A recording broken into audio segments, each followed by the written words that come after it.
Thank you all for coming. My name's Ed Howard. I'm with the Alliance for Health Reform, and on behalf of Senator Rockefeller, Senator Blunt, and our board of directors, I want to welcome you to today's program on really one of the most important initiatives in improving the delivery system for healthcare in America, at least potentially most important.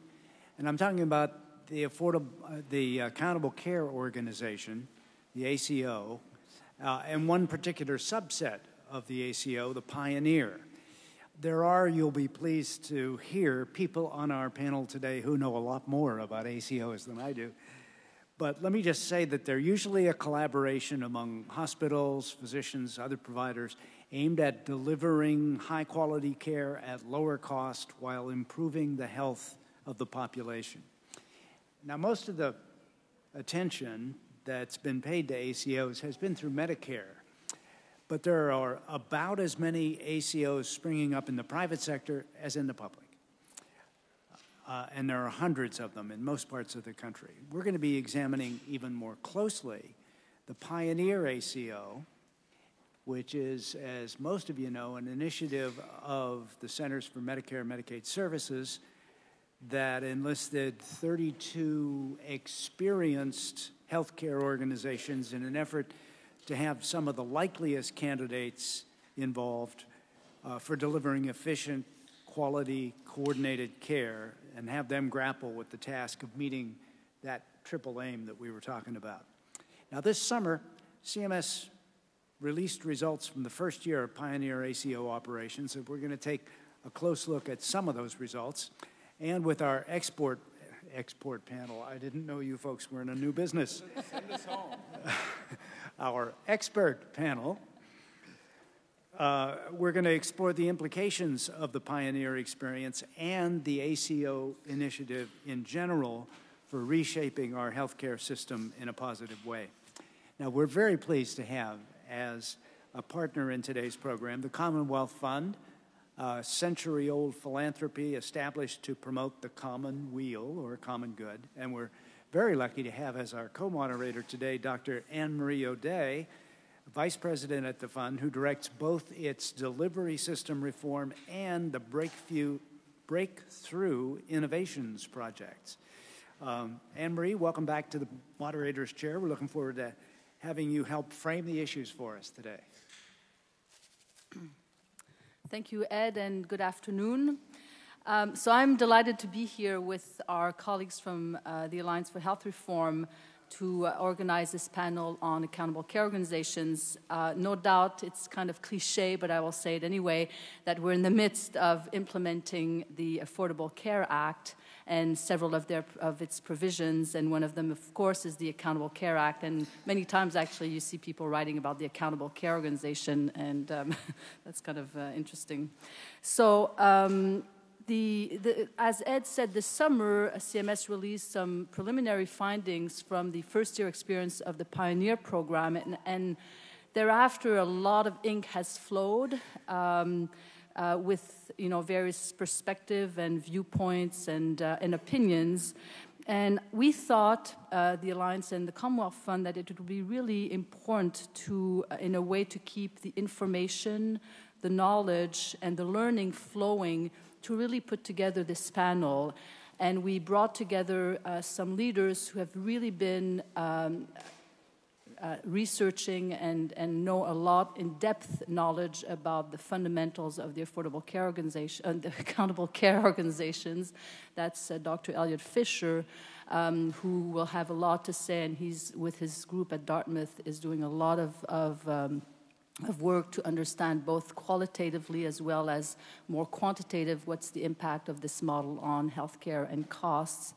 And then, of course, even as important is bringing together here today groups that have on-the-ground experience in implementing the model. So that's Dr. Steve Safier and Dr. Greg Sheff.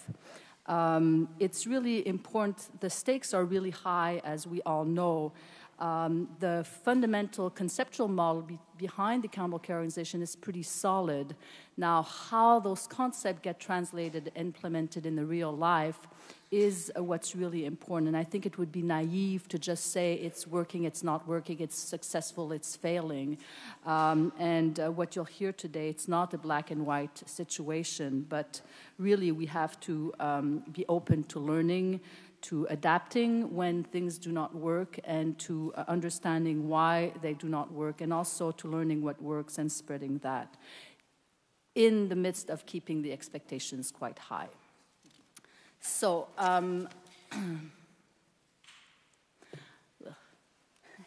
I'm not going to take too much time because we really want to hear from our experts here. But when you think about it, the ACO model is quite new in its implementation. It's about 2 years old, if that. But its growth has continued to at a rapid pace in both Medicare, the private sector, as well as states.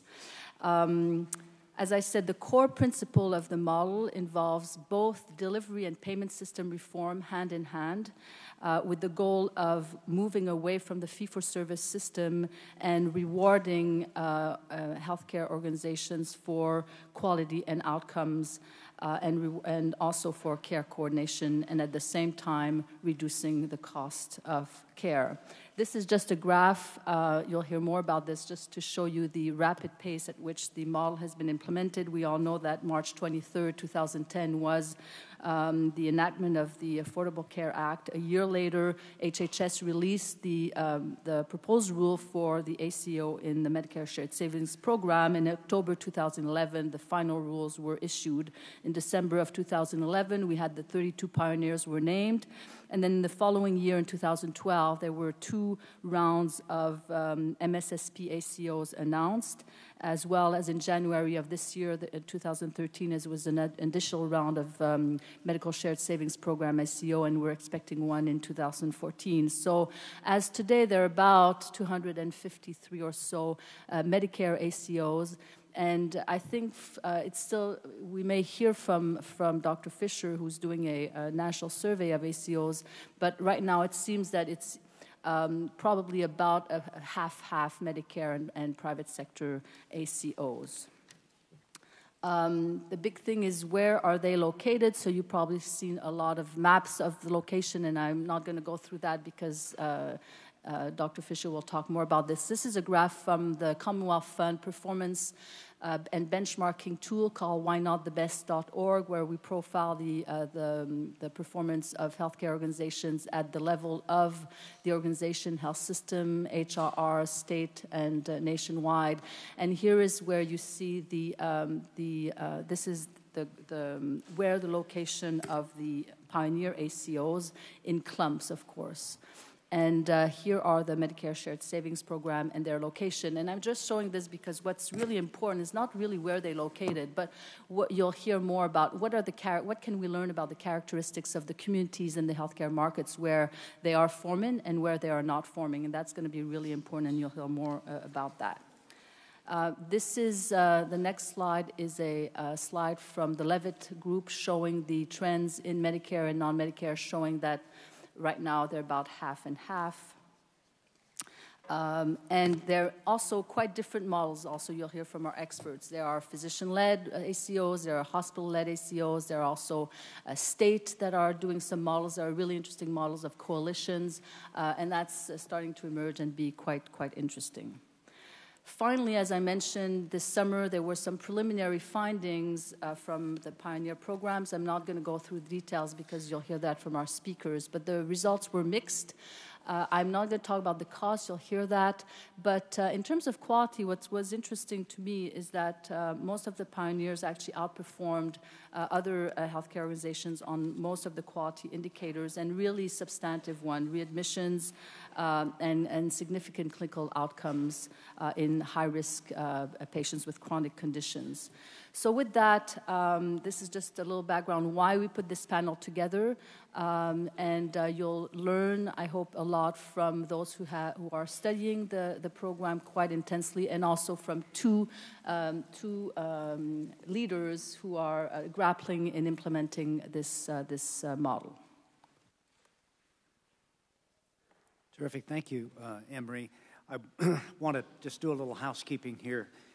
You have important information, including biographical information about all of our speakers, and I commend it to you. There's also a list of materials that go beyond the ones that have been actually reproduced in your packets. If you want to look at this later or share it with your colleagues, it's all online at allhealth.org, where in a couple of days you'll be able to view a video of this seminar along with a transcript a few days after that. Two pieces of paper I want to call particular attention to. One is green, one is blue. Some of you have heard this before. The green one is a question card. When we get to the point of Q&A, we'd love to have you write a question or use one of the microphones to ask it orally.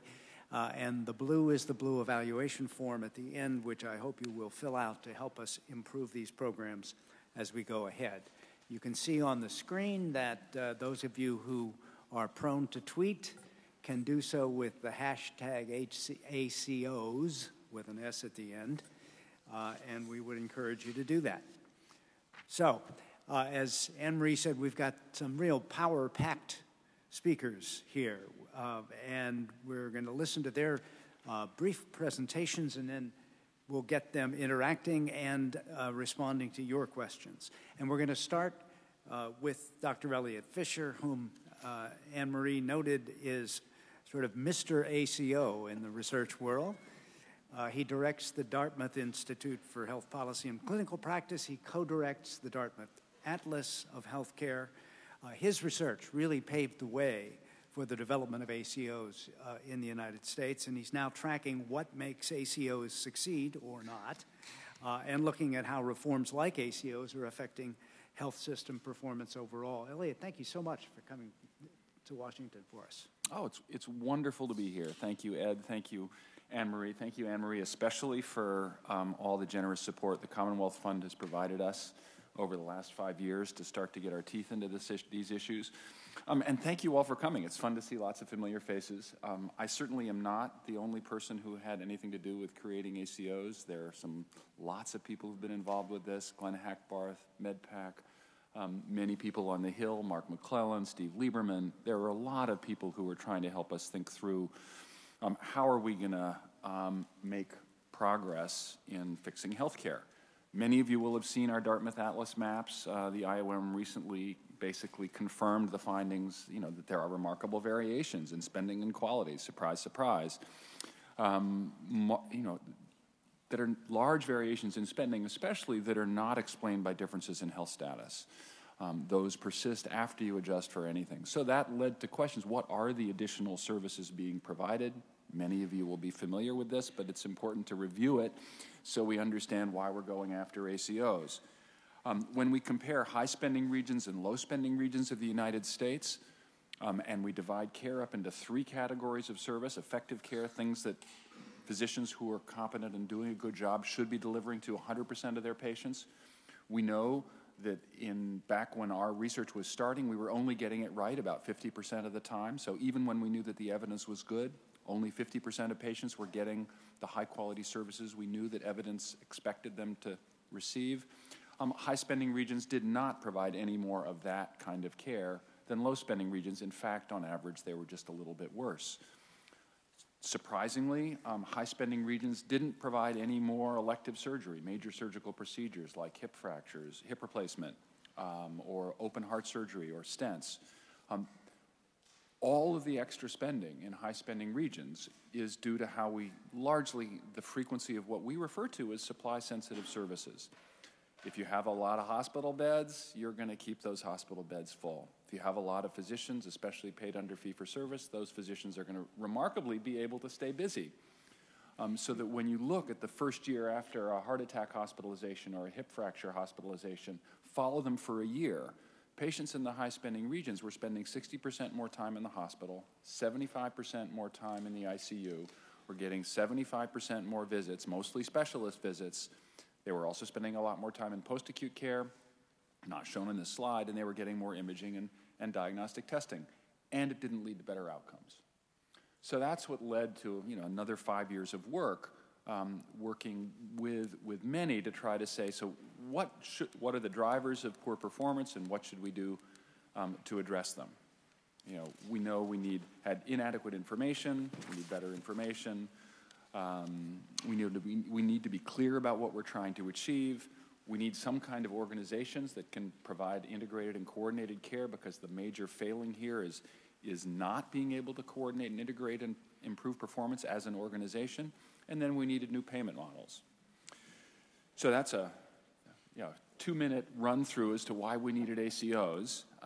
And then working with a bunch of actuaries and others, people in the CBO, and here on the Hill, we came up with this notion that we can't change the Part B benefit to require patients to sign up for new health plans. That was going to be too heavy a lift. We'll attribute patients to organizations based on where they're getting most of their care, and then we'll come up with a payment model that rewards those systems for improving care, hitting quality targets, and gives them a share of savings if they both hit those quality targets and lower their per capita costs. So, where are ACOs now? I don't know how anyone can read those, I'm sorry, but you've got the handouts. Lots of different estimates, but this is a little older than the data that came from Levitt that you see. So and Anne-Marie showed you those other slides. This is based on actual interviews with the CEOs and CMOs to say, so do you have a total cost of care contract? So we're a little more conservative than some of the other definitions of ACOs. But our estimate is still that we're around 300 or so ACOs that have total cost of care contracts and some performance-based initiative around quality. Where are they forming? Again, they are forming in places that are not poor, where there's a relatively low poverty rate. They're forming largely in urban areas compared to rural areas, although there are some forming in rural areas as well. And they are, as you saw from the early slide, in the Northeast and the West predominantly, much lower in the South, and a reasonable number in the Midwest. They are forming in areas, not surprisingly, if hitting quality targets is going to be important, where quality is already relatively high. They are forming in areas where costs are relatively high. Not surprising. It's going to be easier to hit quality, easier to achieve shared savings if performance on cost is pathetic, and I think that's the technical term, in the community where you're starting your ACO. They are forming in areas where the physician groups are larger. It'll be easier to integrate physician groups if they're already in some form of group affiliation. It's harder to pull together 500 independent physicians, as Optimus has done in New Jersey, 1 and 2 physician practices. But it's still possible to pull together small physician practices. It's just harder. I'm sure we'll talk about that on the panel. And they're forming in areas where there is higher levels of managed care penetration, which we'll hear in the panel is relevant because those systems have experience with capitation, risk-bearing contracts, and are more likely to benefit from adding more fee-for-service lives into their already capitated or risk-bearing contracts. There's some really interesting things that are emerging. We're going to talk about Pioneer ACOs today, but I wouldn't place all my bets on the large integrated delivery systems. There are a number of these organizations that are forming in the safety net. Our guess is somewhere near 10% of the ACOs that are out there are emerging from purely safety net organizations. Walgreens has sponsored 3 ACOs. Many of the partners. So I think there's a question of whether these innovative, nimble, low-resource places may be the kinds of settings where you can have what Clayton Christensen refers to as disruptive innovation emerge. That is, these are organizations that can change more rapidly. You may remember the Wall Street Journal op-ed that Christensen wrote with Jeff Flyer, Dean of Harvard Medical, saying ACOs are going to fail. It's because they're so skeptical about the capacity of large integrated delivery systems to make major organizational changes when their processes are so are so stuck in place. Well, that'll be a good topic of conversation for us to think about, how to foster the emergence of more nimble organizations that can change perhaps more rapidly. Early evidence is not just from the Pioneer ACOs, which we'll talk about, but my colleagues at Dartmouth evaluated the physician group practice demonstration, an early model, and showed substantial that everyone hit quality targets in those 10 organizations that were participating in the physician group practice demonstration, essentially an early version of the ACO model. But interestingly, where they achieved their savings was taking care of dual eligibles. When they paid, and it shouldn't surprise us going back to that first slide of the opportunities to improve quality and where the savings are. So that what I think we'll see in the conversation we're having is that to achieve what the ACO does is say you have to hit quality targets in order to get your savings, so you are going to improve your quality on the performance measures that they have. And you can't save any money on healthy people because they're not spending much money. The place you can save money is by taking great care of sick people. Dual eligibles are eligible for Medicaid and Medicare, and I think you see that in our data, that the real savings in the physician group practice demonstration came from taking great care of sick people. We just had another article come out that said cancer patients also benefit substantially from engagement in a model that's designed to encourage these systems to, follow Sutton's law, go where the money is. The evidence from the pioneers, let's get it all up there. They achieved some savings. They all hit quality targets. 18 of them actually achieved savings, but only 13 of them the savings were significantly above the statistical benchmark that was set so that they would be eligible to receive a share of those savings. Medicare achieved a substantial savings itself. 2 Pioneer ACOs, including Atrius in Massachusetts, had losses.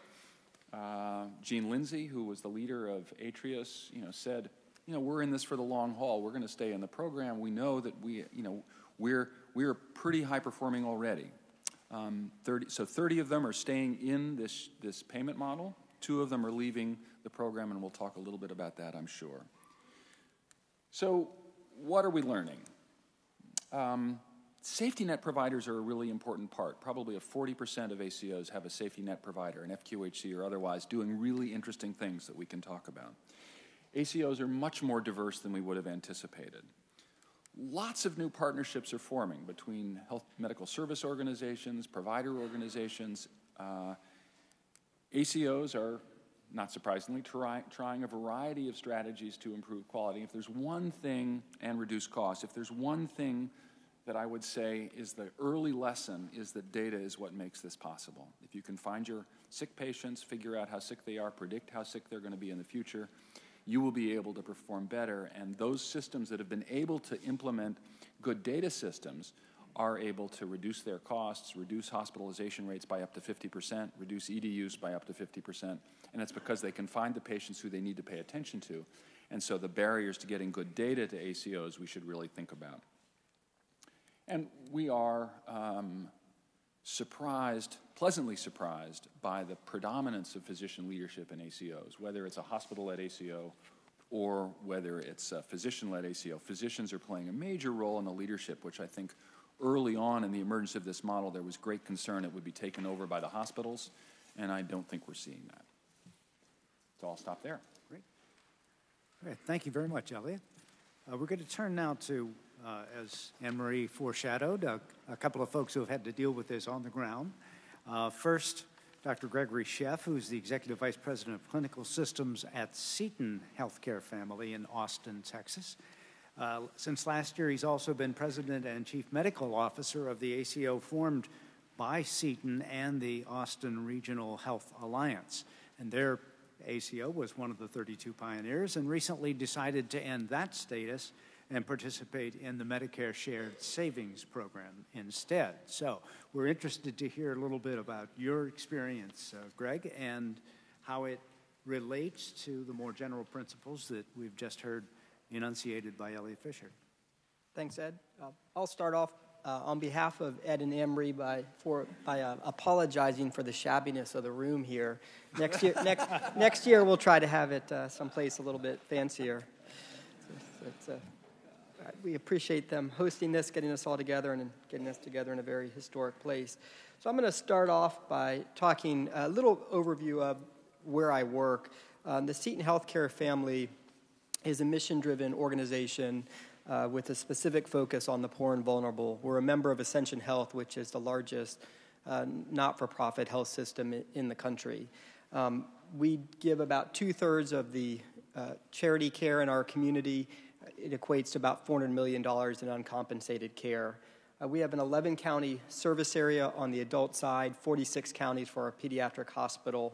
And like many healthcare systems, we have hospitals, but we also have an employed physician group. We have a health insurance product and other assets that make us more of an integrated delivery system. That said, as we go through this, you'll also hear me talking about Austin Regional Clinic. What Seton Healthcare family on the employed side did not have is a large employed primary care base.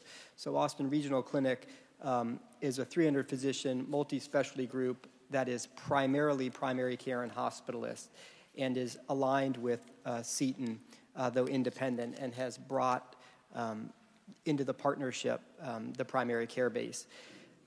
I'd like to just mention on this slide that though the transformation from volume to value is the #1 strategic priority for the Seton Healthcare family right now, we do have other initiatives, and that plays into some of our thinking as well. One initiative is that the University of Texas at Austin is building a new medical school, the Dell Medical School, and Seton will be building a new teaching hospital in order to support that. That, of course, takes capital and it takes operational focus. The other big initiative that we're undergoing right now is also in partnership with CMS. Through the 1115 waiver program, we're involved in an innovative pilot called the Community Care Collaborative, where we are essentially, with the county health district, going to manage unfunded lives and take joint risk around the quality and cost of those lives. The other thing that I want to mention is about the market, and I'm not going to speak to the actual points in this slide, but I do want to make the point that all healthcare is local, and I think we all know that, but the path to organized care in different communities very much is dependent on pre-existing conditions. And so as we raise up here systemic issues, I think we can certainly learn from each other and apply lessons, but I also think we have to stay focused on the reality that as we operationalize these things, there's going to be different solutions in different communities just because the inherent organizational differences and aggregating patterns for care. This slide is essentially a Venn diagram that just gives you a sense of our organization. Seton Health Alliance is the ACO that is participating in Pioneer, and we are also now participating in commercial contracts. And it is an unusual joint venture between community physicians on the right and the Seton Healthcare family on the left. To sum it up, it is essentially a physician-led, hospital-owned, jointly governed entity. So Seton brings the capital and owns it. The physicians bring their practices and their panels and the attributed lives. And they also bring their clinical knowledge to lead the care redesign efforts. And together we do the work. What's unusual about it is that often in these types of structures where a hospital system is partnering with a physician group but is funding it, there are tremendous numbers of reserve powers to the hospital. And we really have minimized them in this organization. So it really is a sink or swim together structure, which took some cultural change within the hospital, but I think has been very helpful in getting the work done moving forward. I'm going to speak to a few issues around successes and challenges, and this is a slide that I've used in other presentations, and it says pillars instead of successes and challenges, and just there's really, it's how we organize the work, and I don't think it's very different than how other ACOs or value-based systems organize the work. But I want to make a few points about key areas. One, under care management, Elliot spoke to this, that one of our biggest successes has been on using predictive analytics to find the high-risk patients and then get our arms around them. So high-risk extensivist clinics, care teams, nurse navigators, transition programs. I mean, there's lots of ways to operationalize this, but it comes down to figuring out who's at risk and then allocating resources to them intentionally instead of passively in a fee-for-service system. The inverse of that is one of our greatest challenges. And that is that, or not the inverse, but the implication. That is that we're spending just under 2% of the total cost of care for this population to fund all of these high-risk interventions. And that's not an inconsequential amount of money, and that it means to break even, we have to receive back in revenue 2%. Now, this is an investment from our perspective. There's lots of efficiency of scale that over time we think that percent will come down. We're doing a lot of platform building and so on, and I think we'll learn and become more efficient. But I think end of the day, one of the things that all of the ACOs, and I think all of the country as well, is there's a lot of upfront investment to do this work, and how are we going to manage that investment with the return so that we can stay sustainable in any transition from volume to value. The other point I want to elevate is in health IT. For us, quite honestly, I would just talk about it as a challenge.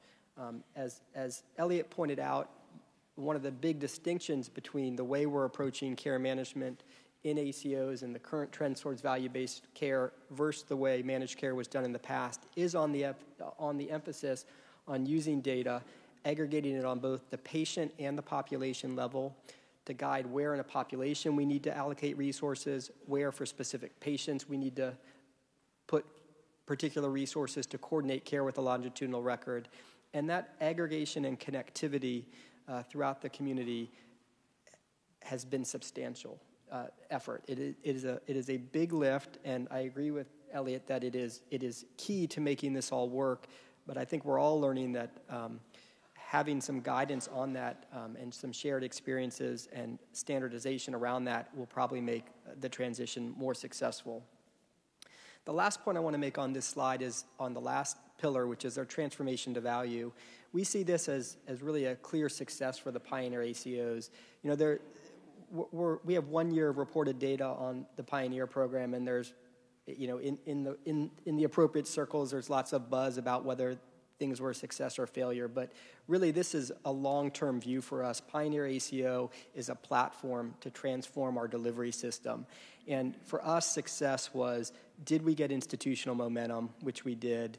Did we get the provider community to build their awareness and interest and engagement in transforming to value, which we did? And did we move along conversations with commercial payers so that we can reach a tipping point in how we're delivering care in our community? And again, we did. So for us, that was really what we wanted out of the ACO, was to move down the path, and I think we've been successful. Doing battle. There we go. Uh-oh. There we go. So under course corrections, I'm just going to mention a few of these. The first one I'll skip, data infrastructure, I think I've spoken to. The second one is increased focus on post-acute care. When many of us think, where is the healthcare dollar spent, especially if we're thinking from the perspective of avoidable utilization, we all turn to the hospital system. And there certainly is quite a bit of spend in the hospital system. But in Medicare, anyway, with an aged population, about a third of the total spend is in the post-acute world. And so there is substantial opportunity to increase efficiency in that world. And I think we one, underestimated going into it its importance, and two, underestimated some of the difficulties in our community of organizing it. Not on the level that there's not high-quality providers, but historically in our community, the post-acute world has been very removed, separated, and isolated from either primary care practices or the hospital system. And integrating them is going to be key to success.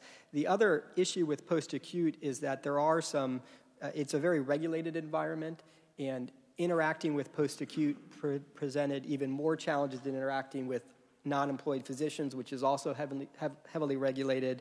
How we refer out of the hospital to post-acute is heavily regulated. And so I think there are some systemic issues that could make this more sustainable.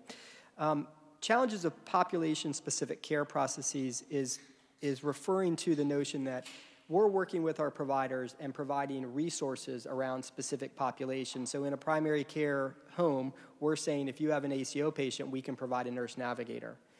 But for the patients that aren't in the ACO, we can't provide them. And on the one hand, the providers understand that there's a cost to it and they can't expect it. But especially in a mission-driven organization, it's an uncomfortable conversation to be talking about this is a better way to give care, but we can only give it to some people. And so I think reaching that tipping point, once you've started that transformation, reaching that tipping point is critical. Last point on this slide is the transition to MSSP. And I'm going to make a little friendly jab at Ed and Anne-Marie, which is, if I had to title it, I wouldn't have used the word dropout. You know, from our perspective, we made an administrative decision between two different Medicare ACO programs. We are very committed to the ACO model and to value-based care in general. Some of it had to do with some very kind of local, down-in-the-weeds administrative issues that drove our decision. A lot of it also had to do with, we look at our population health work as a portfolio. So we have a portfolio of population health initiatives, and we have to manage risk across that portfolio. I mentioned earlier the Community Care Collaborative, where we took on the risk for 50,000 uninsured folks, which is typically a fairly high, potentially high-spend population. And so managing risk between Pioneer and MSSP was in many ways just a way of saying we as a system can take so much risk through value-based care, and we were managing it. But I want to emphasize that for us it was a very administrative decision and not an issue with the quality of the model or our commitment to it. Excuse me, but let the record show Anne-Marie was not complicit in that headline writing. That was a dramatic license in characterizing it. But it sure attracted a lot of people, so that was a success. That's right. I'll speak. Switch. Yeah. I'll speak quickly to this last slide because I believe that most of this is what we'll take up in questions, which is suggestions for refinement.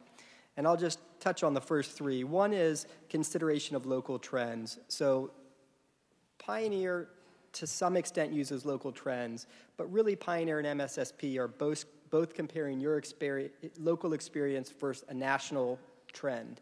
And there's some very sound reasons why that needs to be for it to keep a program as a whole.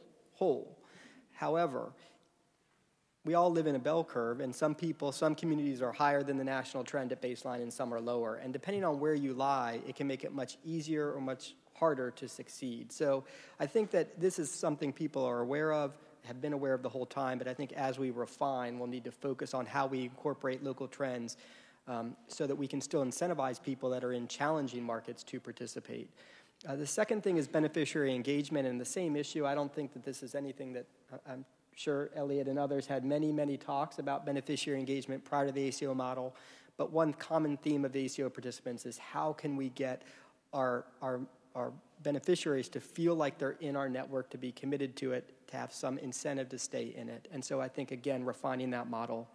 And the last one is on operational metrics and of operationalizing quality metrics. CMS will hopefully standardize its quality metrics across its multiple programs, and I think if we can find a way to choose a standard set across commercial payers as well, that's going to be critical because the work of the measurement and aggregation can actually take over the work of managing the care itself. And along that line, we have to look for metrics that are clinically relevant, but also are operationally feasible based on the existing data that's in EMRs and so on. So I've already gone over, so I will stop, but thank you for your time. Thank you very much, Greg. Finally, we turn to Dr. Stephen Safir, who's the president and CEO of Montefiore. Like our colleague from Austin, he comes from an integrated delivery system, which is also an academic health center, and connected to Einstein Medical School. Montefiore was also one of the Pioneer 32, and Dr. Safir knows that experience and Montefiore very well, having been there for a year or two. Welcome back, Steve. We're looking forward to your take on the ACO story. Great. Thank you. Thank you, Ed. And I also am appreciative of the Commonwealth and appreciative of in particular, a nice profile of Montefiore that's in here that was done in their high-performing system and could give you a little more background. So, the title of my talk is our experience in building, since 1996, what we later heard from very important people, some of them on the panel, is an ACO. So we were building an ACO back in 1996 and planning for it for at least 2 years before. And in essence, the reason we did that, what drove us to begin to change the payment system and change the delivery system, was a strong conviction that our delivery system is fragmented and our payment system is fragmented, and that is what contributes most to the inefficiency and the high expenditures. In a borough like the Bronx, we predicted that the migration to managed care would be accelerated, we were correct, because of out-of-pocket expense in Medicaid, Medicare, and commercial, across the board, that would be mitigated by the recipients. And we've seen a very, very large movement into managed care over time. But we also predicted that managed care was not managed care. Managed care was managing price, it was managing access, and it was applying mechanisms that were an anthem to what I believe an ACO should be doing and what how a delivery system should be performing. Most importantly, though, for our own financial survival, we felt it critical that we move up the revenue stream because we didn't find value by sharing the premium with an intermediary.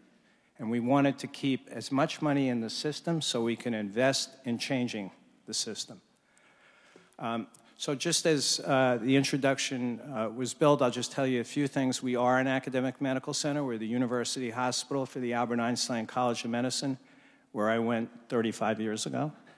And we're both located in the Bronx, and a few things that I think are important. We have 1,300 clinical faculty from Einstein that are employed by Montefiore. And that's an advantage. If you're a scientist and you work with those test tubes, most of the time you're employed by Einstein. If you're a clinician and you work most of the time taking care of patients or teaching or being involved in clinical-related programs, you're employed by Montefiore. That helps with incentives. Two, the science is huge. I mean, it's one of the more highly funded academic medical centers in the country, and we do that collaboratively. And we work very carefully to bring that to the bedside and to the patient. We're a learning institution. We have 1,300 interns and residents and fellows. It's one of the largest in the country. I think it's second.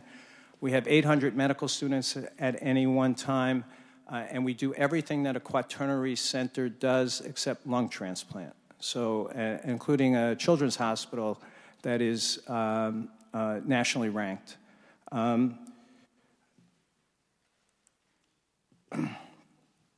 So we are a large hospital. We have 1,500 beds. We have 100,000 discharges a year. And we have a very large complement of ambulatory subspecialty care.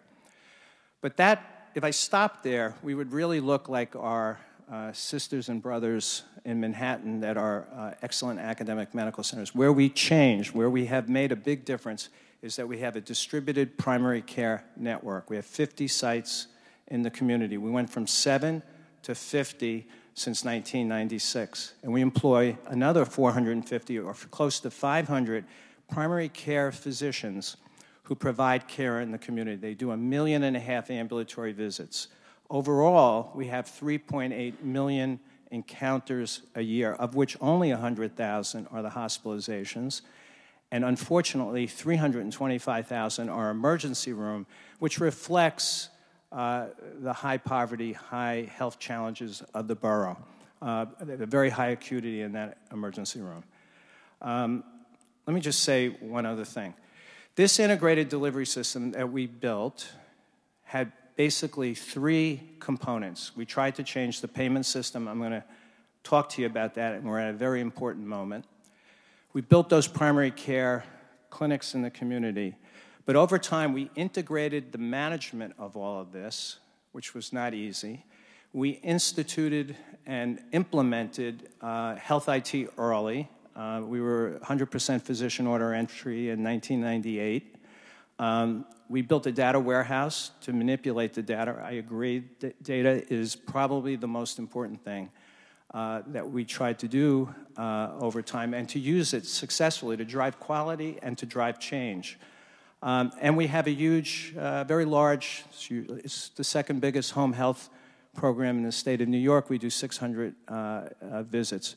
Our primary care sites include some unusual sites, shelters, schools. We're in 30 schools with 15 clinics. So that's a very important contribution to the community. And Montefiore has a long-standing commitment to its community. We view what we're doing here as reinforcing that and growing it and strengthening it. It has a very, very long history of doing some unusual things. I ran a tuberculosis program. I took care of inmates at Rikers Island for a long time, where we had a contract. That was in the early days of HIV. We were an early HIV sentinel site. We provide lead prevention, all kinds of programs that we have always gravitated towards and grown. This community has 1.5 million people. Lower Westchester has 500,000 people. We consider those 2 million people within our footprint. We don't desire or need to have everybody in our system, but we've created a regional delivery system where we are the quaternary referral. That cuts across city and states, cuts across voluntary hospitals. We are, in essence, in league with the other FQHCs, of which we have 17, and the rest of the community. So it's a very challenged community. If you look at anything like asthma, obesity, diabetes, cancer, smoking, they're outsized and compared to Manhattan and the rest of the state. So when Mark McClellan was the administrator of CMS, I went to him with, I don't know if you can see this, our early aggregation of risk transfer, and talked to him about a pilot program in Medicare that in essence, not in detail, but spoke to where CMMI went. He didn't call it an ACO either at that point. But let me tell you what this construct is. We have an IPA, which is just a legal entity in New York State that allows some private doctors to join, but the majority are employed, and take risk with less or fewer reserves than if we were an insurance company. We are an insurance company. We can be an insurance company. We're resuscitating those licenses, but so far we've chosen not to be an insurance company because our desire is not to be paying patients who are in Florida or elsewhere and so forth. So we've built that IPA, and it has grown over time. 2000 was a very important point when we had 150,000 lives, Medicaid, Medicare, and commercial. It's about 90% of the premium. The insurance companies keep 10%, and they, for marketing and for profit, and then we take the rest and we have to work within it. Our administrative costs are about 6%. And we have 850 people that are in a care management organization. Unfortunately, I still have 850 people who fight with insurance companies to get paid. I wish they were all social workers and working in the care management organization. So we built that delivery system more integrated, changed the payment model, and a tipping point happened with the Pioneer because it started to put us close to 50%. By the end of this year, we'll be 60%, or $1.8 billion of the $3.2 billion Montefiore has in risk transfer and or shared savings. Our goal is 1 million lives. Interesting enough, that's going to be $6, $7, or $8 billion, depending on the mix. I'm not going to go into details on this. You'll get these slides. But basically, this is our performance over the last 4 years on important snapshots of the group, the cohort that preceded the Pioneer. So our Pioneer had about 23,000 lives. It still has 23,000 lives. It took a little time for them to shake out, to add and subtract. Well, we helped subtract. 1,000 were dead. And the information lagged by 3 months. So for 3 months, we were managing something that we didn't really even know exactly what it was. 1/3 are dual eligibles. It is a very challenging population, and it's challenging de facto, because the insurance companies didn't want the complicated patients in Medicare Advantage. And by the way, Medicare Advantage is 50% in the Bronx of all Medicare recipients. So these are fee-for-service patients. They tended to be more in private doctors' offices. They had more dual eligibles. We're working with CMS and with the state of New York through an insurance product to take a vast majority of the dual eligibles into this care management program.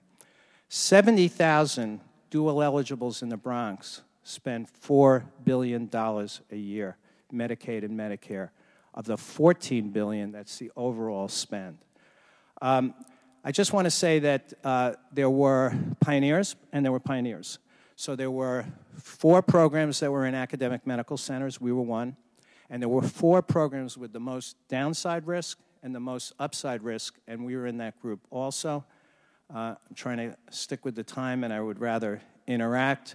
But I just want to tell you that if we look at what happened to admissions, readmissions, care for heart failure, care for diabetics, and a number of other areas, and I agree strongly we need to standardize the quality metrics, and we need to strengthen them. But they would be better served, we would be better served if they were uniform for all the payers, because the cacophony of payers use it to make things more complicated and actually not desirous, in my opinion. So I'll give you the punchline. We were very, very pleased with our outcomes. We met the quality reporting goals that we had to do this year, and when we looked at those quality metrics, we did very well. It was tough because a lot of the private doctors didn't have health records. It required us kind of moving into these office practices to gather the information and formalize the collection of information. It was very interesting because a lot of the doctors really had no idea how they were doing other than seeing patients. They didn't have a big view. But the bottom line is that there were about 670,000 patients in the 32 pioneers nationwide, and Montefiore had 3% of the patients, and we earned 17% of the savings for the entire country. So of the $87 million, I wish it was $1 billion, we got $14 million in a check. But that $14 million was spent already on the care management, the hiring of new staff, and putting people into those sites to do what I described. So I'm going to stop here. Hopefully, we'll have a good dialogue. Great. Thank you so much, Steve.